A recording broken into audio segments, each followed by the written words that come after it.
এই যে আজকে গরুর মাংস রান্না করছে, গরুর মাংস দিয়ে কাঁকরোল দিয়ে রান্না করছে। তো আজকে আমি আর আমার মেয়ে একসাথে বসছি আমরা খাওয়ার জন্য। তো আমার মামুনিটাকে আগে আমি একটু করে দিই। ঝোল দেবো মা? ঝোল না, এই যে একটু করে দিচ্ছি গরুর মাংস, আরেক পিস দিছি। আমরা তো এখন খাইতে বসছি, এই তো আমরা নিয়ে এনেছি। আর এদিকে আছে কি মা? এগুলো শসা। এটা অনেক প্রিয় আমার মামুনিটার। তো আবার লেবু আছে, লেবু দিয়ে এক পিস তোমাকে। হ্যাঁ নাও, এই তো ঠিক আছে। আর নিতে হবে না। এই যে আমিও একটু করে নিচ্ছি এই শসাটা, খেয়ে দেখি। সেই মজা। আমি এক পিস দিয়ে বলি। তো আজকে কেমন রান্না হয়েছে দেখি, এখনো খেয়ে দেখি নাই। তো মা, তোমার কাছে কেমন লাগতেছে? ভালো লাগতেছে? আচ্ছা, যাই হোক।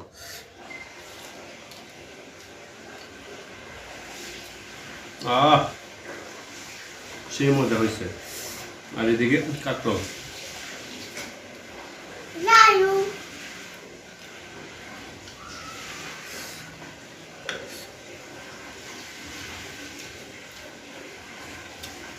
একটু জাল জাল হয়েছে, তো ঝাল না হলে আবার ভালো লাগে না গরুর মাংস।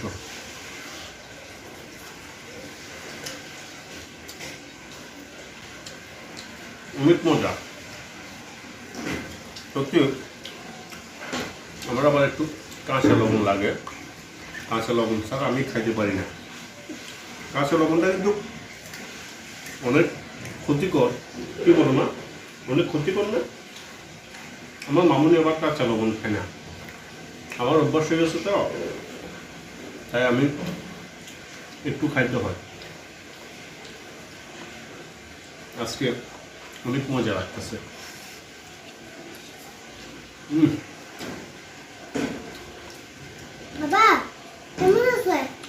অনেক মজা হয়েছে মা, অনেক মজা হয়েছে। তো এই রান্না করছে কে মা? এই রান্না আজকে মজাদার রান্না কে করছে? তোমার আম্মু করছে? তো তোমার আম্মুকে ধন্যবাদ দেওয়ার দরকার না? হ্যালো গাইস, আজকে আমার মামুনির আম্মু রান্না করছে গরু মাংস দিয়ে কাঁকরোল। তো খেতে যে এত মজা লাগতেছে, তার জন্য আমি আর একটু কাঁচা লবণ দিচ্ছি। তার জন্য ওর আম্মুকে আমরা ধন্যবাদ জানাই।